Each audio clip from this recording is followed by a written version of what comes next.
Not a fan of the gym? Might be time to embrace the sunshine. Hey, I'm Mike. And I'm Twain. Welcome to another episode of 40 Plus Fit, the podcast that goes beyond the fads and delves into the science behind sustainable weight loss and fitness for the 40 plus crowd, where we bring you expert insights on exercise, nutrition, and healthy habits, empowering you to make informed decisions and create a personalized plan for success. Okay. I was just like waiting for the full thing to finish this time. I didn't want to interrupt anything. You know what? Because I always try to add something to that little opening intro. But I think honestly, everybody can agree. I'm pretty sure. Just let us know. Mike's DJ voice is way better. Well, I don't know, that the echo effect that you gave in the last podcast episode, I think that might have just tipped our audience in our favor. I, All I hope seven so. of them. All seven of them. Hopefully by the time we this episode comes out, it's more than seven. I'm sure it will be. I mean, I haven't got my grandma to sign up yet, but I'm sure she will. I need to get grandma an iPhone or something first. There we go. Whatever it takes, man. Whatever it takes. Yeah. Yep. Okay, so for those that are new to us, what we usually do is we come here and we chat about all different kinds of things fitness related. And oftentimes, due to our bias, we tend to focus a lot on the exercise within the gym. Mm, Today's going to that's be a bit different. Today, we're going to try our best not to mention the gym, other than the fact that I just mentioned the gym. Well, again, so from now on, no more mentioning. Okay, but instead, we're going to try something new and focus on a thing called outdoor fitness. Have you heard of that before, Twain? outdoor fitness, where we do physical fitness stuff outdoors. Wow, it's an amazing concept. An Amazing amazing concept. concept, There's an actually amazing way life to outside the gym. yeah, define it. But yeah, outdoor fitness, I think, look, like the reality is not everybody loves the gym, right? And it can get boring. I do understand. As much as I love the gym, even I find it boring from time to time. Like I'll be honest, like sometimes I find it boring. I don't want to go in.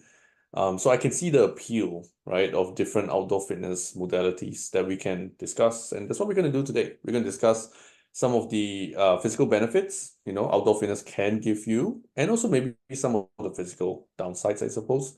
Like some things you might not necessarily be training very well. Um, and then we probably would highlight a few more of like the mental components to things, how that really actually improves overall quality of life, just being in the outdoors as well. Something that maybe the gym itself cannot completely provide, that's where the gym falls short in that area. Yeah, and then we probably will just explore the various different outdoor activities, maybe even share some of our experiences with it, and yeah, just take it from there and see how it goes. Sounds good. Sounds good.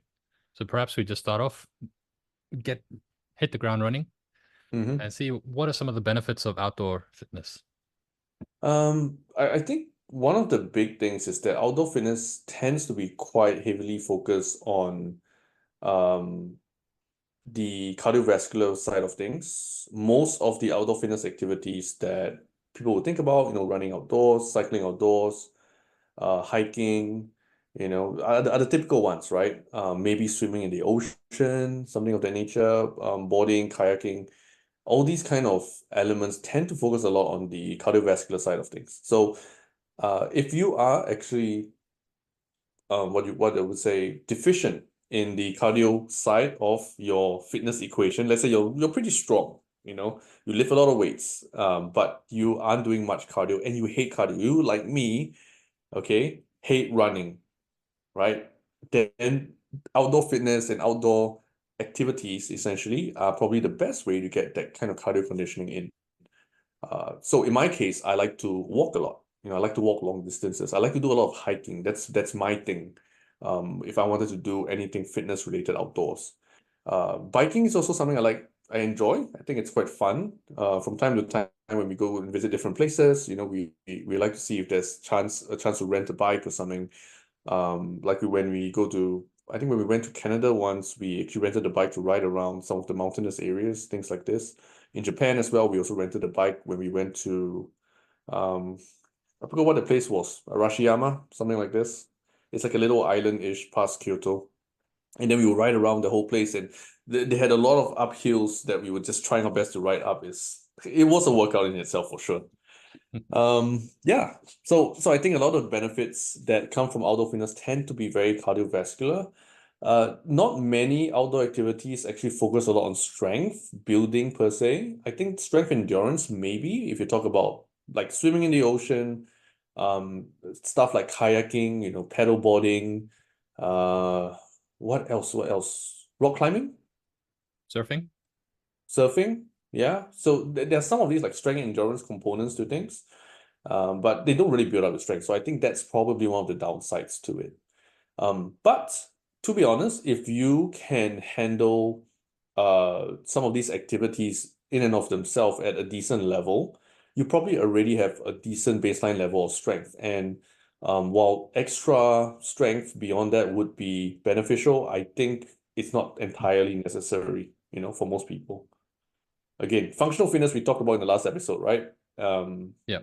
where we were talking about it has to be specific Episode to 7 of season 2, I think. Uh, yeah, this whichever is the one below this. I hesitate to say the number because I know I'm going to get it wrong. Um, but yeah, it has to be like specific to the activities that you choose. So I think outdoor fitness essentially is a very specific, direct way to do the things that you enjoy while getting a really good workout in. I think the other things that you get from the benefits from outdoor, one for me is that I do like to go running. So I like to go Okay. running. I also like to play football. I like to play rugby. I like to play tennis, all Ah, these type of activities. And I find that it's similar to parts that you would get in the gym, you know. There's a good stress reduction component. There's a yep. mood improvement that you usually get after a workout. But one that I love about going running, where I don't get that in the gym, is I get that connection with nature, where Oh, you can hear the birds, you can hear all these kind of things, and I find that that just gives me that extra element of stress reduction and mood improvement. That by the time I get back, uh, I just feel better. So I'll use that oftentimes if I'm struggling with a problem that I'm trying to solve. And I was like hitting my head against the wall, hitting my head against the wall. What I'll do is I'll actually just turn it off for a minute, either go for a run or go for a walk through the park. And usually by the time I get back, either I have the solution or at least I have a better mood that I'm able to continue on with something else while I think about yeah. that. And then obviously there's the added benefit of, you know, being out in the sun. So you get your vitamin D. I'm not sure about in Australia with your ozone layer. Um, Oh, the amount of vitamin D we get is like overkill, man. yeah. Now, especially during summer, El Nino is hitting hard. At the time of this recording, we are supposed to be entering into what's it called, autumn, Yeah. but it's still hot, man. It still feels like summer, so seems to be a bit delayed. But yeah, the benefits of vitamin D, uh, can't be understated here. From sunshine, right? Of course, making sure that if you are going to be long duration in the sun, you want to have some sunblock, right? That's super important because skin cancer is a very real risk if you're going to spend extended periods in the sun. Yep. Uh, yeah. The idea of the mental health, I think it's super important here to stress as well, because outdoor fitness, again, it tends to be things that are a lot more enjoyable and less monotonous. Mm. And that lends itself well to, the mental health relief and stress reduction benefits there. Health is not just physical, right? Health, a large part of our physical health is affected by our mental health and vice versa. So they both impact each other in a very significant way. And if you can do things that allow you to reduce that mental health stress, it really, really helps. The other thing you mentioned, Mike, about changing your environment, like if you're banging your head against the wall, you're stuck with a problem, and then you get out and you say, I'm going to go out for a walk or a run, and you come back to it and suddenly you feel more refreshed and you're able to deal with the problem much better from a different perspective. It's actually a very real thing that's been studied. So just changing the environment, it's actually one of the key techniques that we use to kind of change the mental state.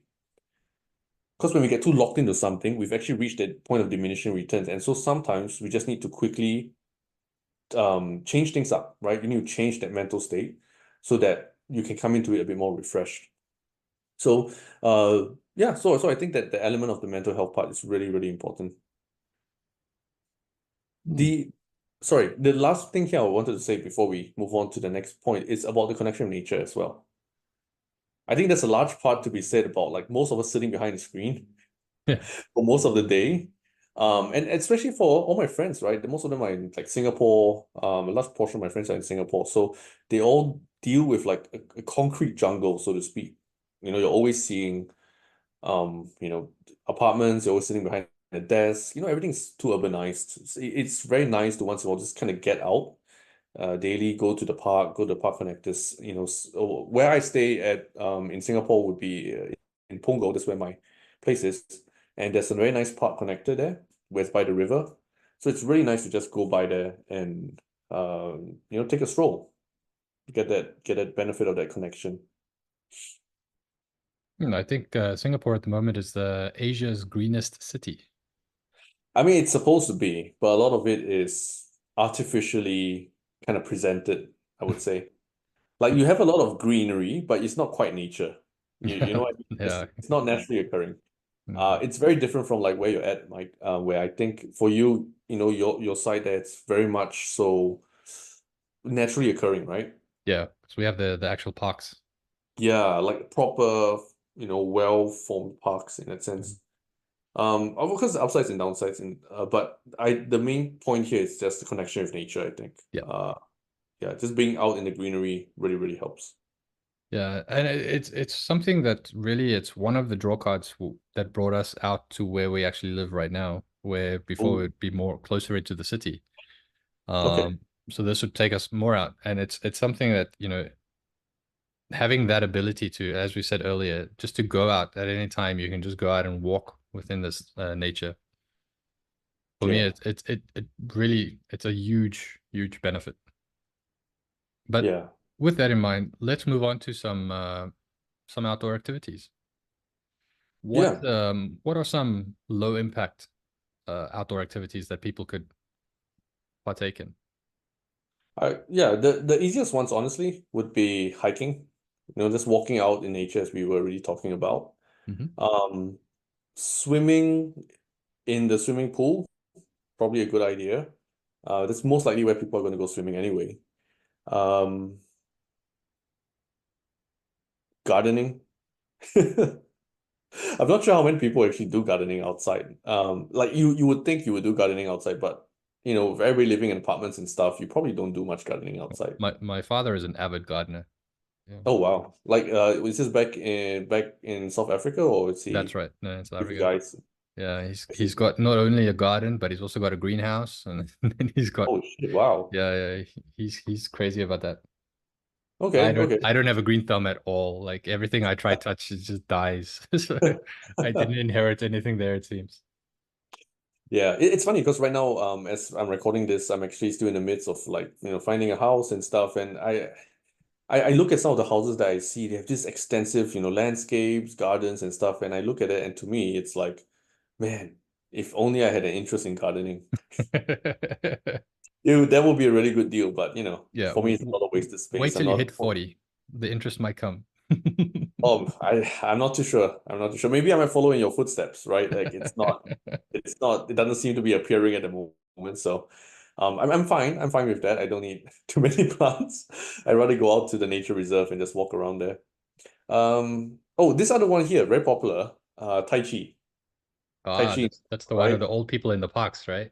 Old people in the park. I know that's a huge cliche, but I always see them having these little get-togethers and gatherings. Back when I'm home and I'm walking and out in the morning, and I see it at the rooftop car park, garden area. I always see this group of like old folks from around my neighborhood that's just they gather there.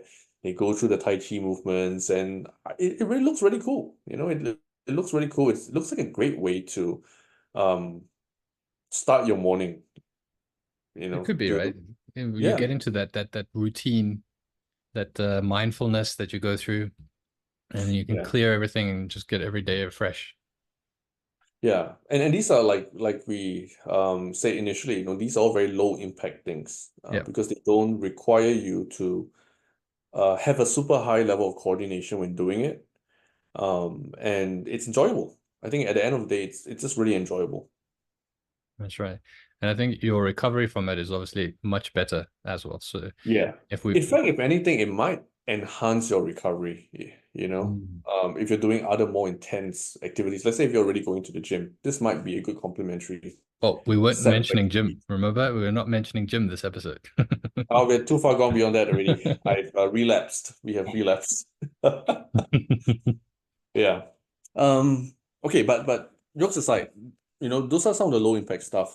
Some other activities that you could do, especially if your fitness levels are on the higher end of things. You're still pretty mobile.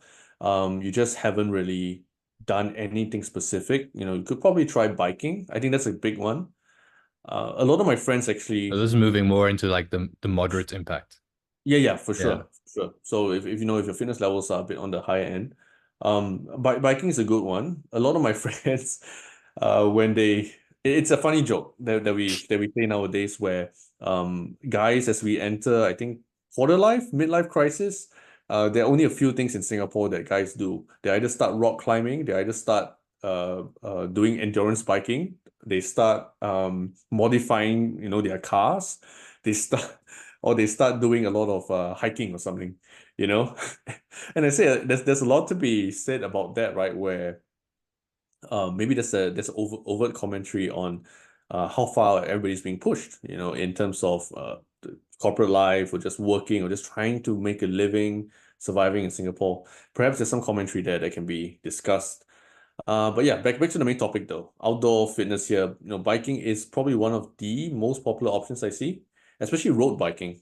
People like to go road biking. I see people get up at like what 4 a.m. or something, meet at 5 a.m. and then they do some long ass bike rides all the way until midday. Um, and Yep. I think there's always that conflict between the drivers and the bikers. Uh, and yeah, sometimes it's funny. You get all these sort of funny stories from it. Yeah, I was part of the community for quite a while, back probably about 11 years ago. Oh, okay, okay. Yeah. That's quite a We oh, that's quite a while ago. yeah. But what was your experience with it then? Oh, it was nice. I lost quite a lot of weight doing it. Because we did long distance riding. We were training for a ride where we cycled from Kuala Lumpur to Phuket in Thailand. Oh shit! Wow, Uh, cross-border. so we were doing it like weekly all the time. And I can tell you on some roads, it's fantastic to ride. On other roads, you're risking your life. So not only do you get the cardio aspect from the legs Yeah. busy churning at the bottom, but you're getting the cardio here as the trucks are whizzing by you here and missing you by millimeters. Oof, Yeah, man, sounds it, tough. it was interesting. Perilous. That's what it is. Um, Yeah. So yeah, with but other you said like biking, kayaking, right? yeah. Kayaking, there's probably a sort of an element of strength training to that. I mean, it's not going Oh, to for be sure, full on. because there's like the water resistance. You're kind of pulling yourself, Yep. and it trains the upper body in that sense. I used to do dragon boating and a little bit of kayaking, so definitely I can attest to the fact that it does train some of those body parts. But again, it's more strength endurance than anything else. I mean, unless you're doing like very specific kayaking events, if you're doing like short distance sprint kayaking events, you might be building up a lot more of the fast twitch stuff, and in a way that's to some degree like strength building, I guess it could be said. But for the most part, yeah, there is some strength element to it. And it's a great way to just, I would say, doing kayaking is a great way to kind of strengthen up the shoulders. You'll be actually be pretty surprised how well it works for that purpose. Would you say Paddleboard, like for people that are 40 plus, yeah, that not really that interested in the gym, but they still want to maintain muscle mass, would you say kayaking could yeah, could work for something like that? yeah, for sure. Any kind of pedal sports. Just now, I think you briefly mentioned pedal boarding as well, right? At some point. So, like pedal boarding is the one where you stand on it and you have this. pedal to kind of roll with. The only downside I would say for something like pedal boarding, or dragon boat, or something that uses like one singular pedal with only one oar, and you pedal on one side of it, is that it's very lopsided. So it ends up being where you only end up training one in one direction. And the body might be a little bit more asymmetrical than it needs to be. So I do prefer a bit more like kayaking just because it's more by I want to say bipedal, but it's not quite bipedal, right? What's the term for arms? But I think bipedal is like feet. I think we get the gist. Yeah, yeah, whatever it is. But yeah, Ambidextrous. That using the pedal on both sides. So I would say that's a probably interesting one as well to do. I suppose with paddleboarding, you have the option of doing both sides, right? It's not like dragon boat where you're actually stationed at one side of Oh the yeah, boat. yeah, kind of Yeah. stuck on one side. I'll be honest, I haven't done paddleboarding before. Ah, Um, okay.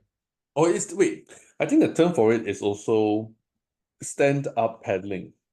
Right? SUP, stand-up paddling. Because I do have one client who's like really, really into it.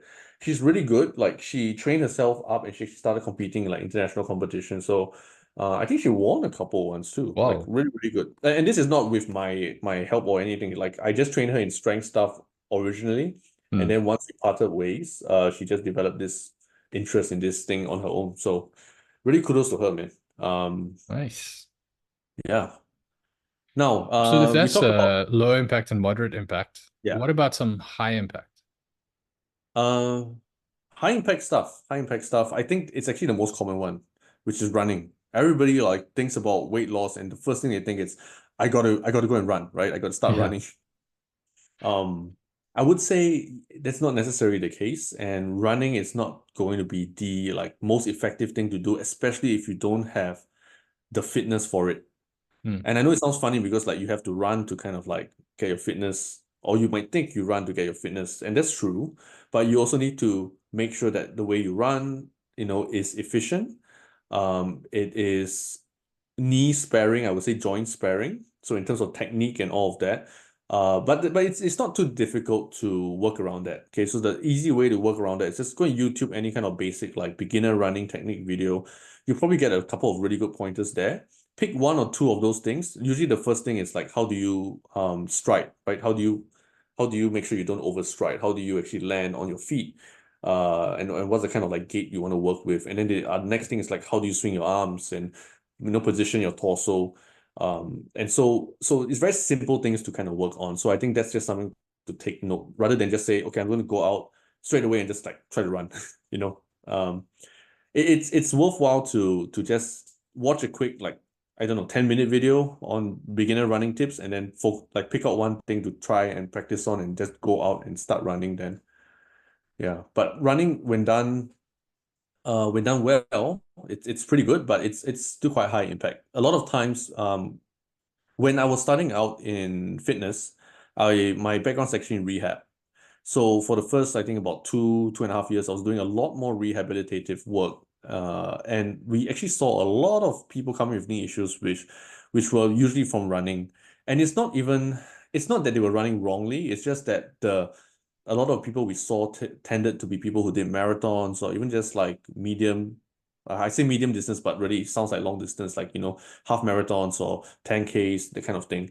And they were training for it, so they're clocking a certain amount of mileage, and it does take its toll, and we had to do a lot of rehabilitative stuff to help them with their knees and all. So the technique can only help you so much. So I do think like there is something to be said about doing it as best as you can, but also making sure that you control the volume according to what you can manage. So, don't go out there and say like I want to do a 5 kilometer run every single day. Not every one of us is David Goggins, right? And even David Goggins himself also said how much he screwed up his knees because of this. So yeah, so take it easy, kind of meet with yourself where you're at, and then kind of ease into it. So I that's find, that's just yeah, it's the most sorry. common one. Yeah. That's a very good point is meet yourself where you're at. As somebody who's gone through that experience, Hmm. you usually come and you say, okay, I want to start running, but your running is you're sitting in the mindset of your 20-year-old self, but you're Yeah. you're running with your 40-year-old knees. And so it doesn't take long for all these aches and pains and the loss, your dizziness to kick in as you're running. And Yeah. once all these start kicking in, then the motivation to actually continue is very low. It just drops significantly. It's like a New York Times bell drop or whatever it is, ball drop that they have there in the square. But what I recommend is there are a number of apps that you can Mm, actually install. And they take you through the process from being at a zero to, like, some of them are 0 to 5K, 0 to 10K. They'll take you mm, through the process of getting to that journey. So, like, a workout could be, okay, you want to walk now for 10 minutes. All right, after the 10 minutes, okay, let's go for a very gentle jog for 3 minutes, and so on and so on. And it walks you through the whole process so that you ease back into it and your body adapts through that easing, rather than yeah. just going out and trying to run a 5K and everything's like, what? Yeah. Take it easy, man. Um, so I do recommend that if this is something that you would like to explore and you have been out of running for a long time, do explore these different kinds of apps and find the one that best suits you and helps you for your goal that you want to achieve. Yeah, sorry. Yeah, totally agree. Totally agree. I think that's a good thing to take note of. Yeah. Any other high impact ones? I know, like, I've got some friends here. They do rock climbing. Yeah, yeah. I think, and this is going to be a little shout out to one of my friends. He owns I'm not affiliated, right? Okay. Again, I always have to say that, but he owns Arc Block. Okay, so it's in Singapore. There's this like really huge fitness area called Arc Block. They have a lot of massive gym, good weights, but they can accommodate like strongman training, all sorts of different types of training, and they have this massive, really nice rock wall. And they encourage my friend's a climber. Like that's what he used to do way back when we were friends in secondary school. That was one of his main activities. And he's an avid climber himself. So rock climbing seems to be picking up quite a bit. I mean the fact that he can enact, and that's not his only one. He has other businesses. He has another couple of like locations where it's all rock climbing walls as well. So I think there is seems to be this demand or this growing trend of people doing rock climbing. Personally, myself, I used to do rock climbing in junior college for a little bit. I didn't do the full harness one. I was just doing a lot more bouldering stuff, and I really enjoyed it. To be honest, I really enjoyed it. But once I decided to do more bodybuilding stuff, I started gaining a lot more weight. Rock climbing was not something that I could balance very well with the bodybuilding work. Hmm. Yeah, because rock climbers you generally need to be like really lean, really light. It makes a lot more sense Yeah. for the activity. So yeah, but I definitely would recommend going rock climbing. Start with the harnessed versions where you're climbing the rock wall, so you can gain some confidence. And then if you are, if you have the strength for it, you could do more bouldering stuff because bouldering doesn't have the harness. It starts you off in really like weird positions and all. So rock climbing is a great like introductory thing. And then yeah, play around with it, grab some friends. You'll be surprised how relatively accessible it is if you're doing it on the wall with the harness. That means like you don't really need to have like massive upper body strength, able to do 10, 20 pull-ups or whatever is the ridiculous stuff that you see rock climbers do on social media, right? You don't have to be able to do all that. You can actually like it's actually quite accessible intro level. I've seen some people who are, you would consider them really overweight, being able to participate and still enjoy the activity really well. Well, I've tried it. You can probably count on one hand how many times I've tried it. Hmm. But many of those times that I tried was when I was much younger. And I did try it, I think, about 2 years ago again. And I was surprised at how much of a workout that actually is. When you Yeah, see the yeah. people like climbing, they make it look so easy. And it's like, Yeah. okay, okay, there they go. But actually pulling yourself up here and your grip strength and the pulling strength and all that, after a while, it really takes a toll. And the endurance, like you were alluding to earlier, the endurance aspect of it, wow, it really kicks in. And then when you Oh, go it's not, for drinks afterwards, oh, trying to you can hold the barely hold the, yeah. yeah. You can barely hold your glass up. Yeah, yeah, yeah. The last time I did bouldering was, I would say, at least 2 years ago. But after just, and a morning of bouldering. We're talking like maybe 3 hours, right? Playing Mm. around with different routes, and then we were playing around with this thing called a dyno, where you try to grab one rock, right? And then you start from one rock and you pull yourself up to try to grab another rock above. Yep. So that's what we were playing around with for a bit. Um, at the end of the session, my forearms felt super pumped, but I thought nothing of it. Like it just felt pumped. It was great. The next 2 days later, right, I started getting DOMs on my forearms. So much so that like the usual, training in the gym, like doing back work, I really had to use my straps for every single thing. I couldn't grip it like proper. I had to use my straps for every single thing. Man, you would be surprised just how much it trains the forearms, how much strength is required there. But I think the other thing is now they're talking about it like this is there's the other aspect. We touched on the benefits earlier, but Yeah, another benefit of outdoor activities is usually there's like a team aspect with regards to outdoor activity. So you're either in a community joining other people doing it, or you're actually playing in a team against another team. And so I suppose we can call it making it social kind of thing. That's also yeah, what I find is quite a big benefit for mental yeah, health. yeah, yeah, for sure.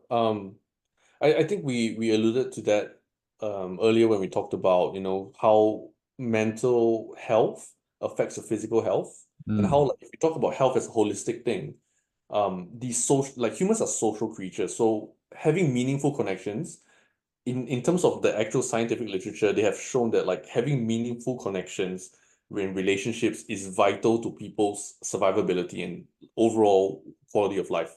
And I mean, it makes sense, right? Like you think about it, like if you don't have people that you can talk to, you can relate to, you can discuss life with, it kind of makes it just such a solitary effort. Then what are you doing like kind of on your own, right? Human beings by their nature are actually really social creatures. But whether you realize you're or it or not, because everybody will be like some people listening to this might say, "Hey, you know what? I'm super introverted. No, I don't like to go and talk to people." But the truth is, like even introverts also need to connect with other people. It's just that it takes a lot out of them, right? So you yep. just got to pick and choose who you want to connect with. Yeah, there was And this, actually a saying that said that the yeah. most introverted person will still impact 10,000 people in their life. Oh Mm. wow, I didn't know that. Within Like their whole you're lifetime. talking about direct impact or They didn't direct define and exactly what kind, but the yeah. statement was that the most introverted person will still impact 10,000 people within their lifetime. Oh, I see. Yeah, Mm. I mean that's a ton of people. So human beings are social, right? And Yeah, and doing outdoor activities tends to mean that you do it as part of a club, you do it as part of for things like rock climbing, there's a wall, there's certain specific equipment you need to use or a place you need to go to. So it can really help with the motivation and the accountability aspect of things. Because if you know you're going to meet up with people, you're definitely more likely to go, that's right. right? And it doubles up as that fun time as well. Which I think at the end of the day, that's what it's all about, right? Like health and fitness is dependent on you staying in the game. If you're not doing anything for your health and fitness, then you are not going to move forward with your health and fitness, or Yeah, you're not even going to at least maintain your health and fitness. And so adherence is really the biggest thing here. A lot of people look for optimality, right? We always look for what's that one little trick, what's that thing that I need to do to get the maximum results. All these things don't matter if you don't adhere to the thing and you don't stay in it long enough to even see the results, right? So you have to enjoy the thing that you're doing. So that there's going to be times where you might not make progress, but you still enjoy it so much that you do it anyway, you know? well, And it's like you're saying, you're adding in the right thing there. We always focus on fitness, but it's actually health and fitness, and part of health is mental health, social health, yeah, yeah. and all that comes into play. Yeah, that's the relatively intangible component to it that manifests itself into a tangible thing of like your actual health markers and your strength and your overall maintenance of your body's health functions, right? But the intangible parts, like you said, it's, like the brain, right? How are you enjoying these things? How social are you? How are you sticking with it? How are you, maintaining that level of intrinsic motivation? It's super important. So picking something that you enjoy is going to be still like the de facto thing that, and the most important reason, in my opinion, for somebody to use, in this decision of what am I going to do? What other activities can I use to complement my other fitness efforts? Yeah, Yeah, I think that's very valid. yeah. Then, It's really a time in the game kind of deal, you know. The only way, the only way you can lose at health and fitness is if you stop doing it. You just give up, don't do anything. Mm. So just keep doing, keep going, keep spending time in it, and the longer you spend in it, the more results you get. Yeah. So that, I mean, that would be a great way to round up the the episode. Um, Yeah. with what are some great ways to actually get started? And then perhaps also maybe some essential tips, like maybe some things to look out for to make sure you do, like you mentioned earlier, is one of the things being more outdoors. Make sure you wear a sunscreen.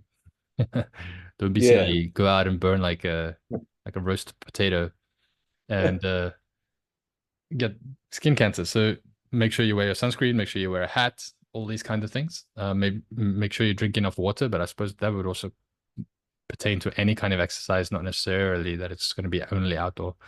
No, Um, I do suppose outdoors, if you're I mean, if you look, if you're in Southeast Asia, it's so humid, you're probably sweating a shit ton yeah, if you're outdoors, right? So you're not in the comfort of an air-conditioned gym. Probably you might need to hydrate more, So that's probably valid, I would say, in terms okay. of hydrating more. So with that in mind, we just back up a little bit. What are some great ways to get started? Like you mentioned that one thing is choose something you love and go and Yeah, just do it. Okay. yeah. Yeah. If you don't know what you love, the second suggestion I would have is try. Just see what you can go and try something that has a community around it so that you can be welcome into the community, you can get a good feel for it, and you can essentially go in there and test out the water, so to speak. Because you won't know whether you like something until you really truly try it. You can make a judgment about it for sure, but is your judgment accurate? You probably won't know because you have not tried the thing before. And so you don't really have a true benchmark. All you're using is your perception of things, right? Mm, Just have a chance to try things out. Because a lot of people think about passion as like, oh, the thing that will keep them going. But passion for a thing is not something that you naturally have. You actually have to develop it. And you only develop it by doing the thing and like finding some things in it that feel worthwhile to you to continue pursuing. And then you try to get better at it, you get and energized by that process, and you end up feeling very passionate about the thing. Because you want to do more of it. And the thing is this, like it leads me to the third little tip here, which is it's okay for you to switch out of activities. Move on to something else if you find after, but you got to give it enough time. Okay, granted, like maybe 3 months or something into the activity. If you really don't gel with it, you've given it a bit of its runway, and you don't like it as much, switch out to something else. Just cut your losses there and go to something else. Try something different. Uh, I have so many stories with clients where they come to me for fitness in terms of PT or any kind of like fitness coaching in this element, and we get them into good shape in the gym and all. But at the same time, we're also trying to help them find like, hey, try this thing, try the other activity, try to find that thing that they feel they can do for a really long time, and that they can really go down that path of pursuing, be it tennis, be it playing more basketball with their friends, be it playing soccer, rock climbing. Rock climbing again is a very popular one. Doing more swimming. I have one client who's like returning back to doing more swimming and even trying to participate in some sort of like competitions and stuff as well. So find that thing, because human beings, the way we are, we just need things to work towards. It's not the thing that we actually need to achieve. We just need the thing so that we have something to aim towards and work towards. Then it feels like we are moving, because that's what we need as human beings. Like we need to move towards a thing. We want to feel that improvement. We want to feel that fulfillment of achieving a goal. Yeah. Yeah, and that's really what brings the byproduct of happiness and contentment, because you are moving towards a thing, you feel really good about yourself, because you're moving towards it. So I would say those are the main tips I would have for really starting out. That I've seen for a lot of people who tend to, try something for once and then be like, oh no, I'm not gonna, I don't want to do that, and then they hide back to their shell again or something. Um, yeah, just give it a shot. Give it a shot. Try different things. You might not like the first thing you try, but then maybe it's the fifth thing that you try. Maybe it's the seventh thing that you try, whatever it is. Just don't give up. Just keep going, and yeah, hopefully you find your crew, you find your community. Yeah. Okay. So then I think that covers pretty much everything. Um, Did I miss out anything? Do you think what's some other tips that you mm, think we should talk about? I think the one is, as you've gotten older is to always listen to your body Hmm, and that's good. know when taking breaks is needed. Like don't rely on your memory, but listen to your body. Hmm. Like for me again, and this is going back to what I said earlier, when I started the running, my mind and my memory is telling me 5Ks is nothing. I can do that in 15 minutes, Yep. but my knees and my body, my cardiovascular, not really in agreement with my memory. And so knowing when to slow down, when to shift gears with regards to all of these things, I think that's one of the biggest things as well that I would always recommend people to take into account is listen to your body and then just take the breaks whenever it's required. And it's okay. Don't feel like it's any less of a man or less of a woman because now you need to take a break where when you were younger, you could do it no problem. Because as you do it more consistently, you'll build up that stamina again and you'll get back, maybe not to the same levels you were when you're younger, but you'll still get back to a good level where you can do the things that you love to do. Yeah, 100%. 100%. I think we always underestimate how much we can get done in a in a given time, right? I mean, there's so many variations of this quote, but it's like we underestimate how much we can get done in a year, but we overestimate how much we can get done in a day, something like this. So most people try to like do as much as they can within a day, when actually they maybe should do like 10% of that. Mm. You just do 10% of that really well, and you do that day after day after day after day, and next thing you know, within a year, you've gone way further than you imagine. Yeah, no, that's very true. And maybe we should do an episode on productivity at one time. Hmm, that could be Don't a know good one. how we're gonna fit it into 40 plus fit, but I'm sure we can find a way. Hey, fitness is all encompassing, as we've been talking about. So mental fitness, because everybody's overwhelmed now, right? Everybody feels like there's so many things that they need to do and all. Uh, yeah, topic for another time, but Yeah, we'll prepare for that we one. could we could prepare for that for We'll sure, prepare and and get plan for that one. some expert over on that too. Yeah. But Yeah, as for this one, I think we've covered most of the topics. I think we've hit everything. And yep, if pretty much. anybody's like finds this useful, again, we say as we always do, just share it with whoever might benefit from this information, and give us a follow if you want to hear more. Other than that, I guess we'll see you in the next episode. Yes. Thank you so much for joining us, especially if you watch all the way to the end here, or listen all the way to the end rather. Yeah, just do give us a share, like, drop comment, all the usual stuff. All right, cool. And we'll see you next time. I'll see you all in Ciao. the next one.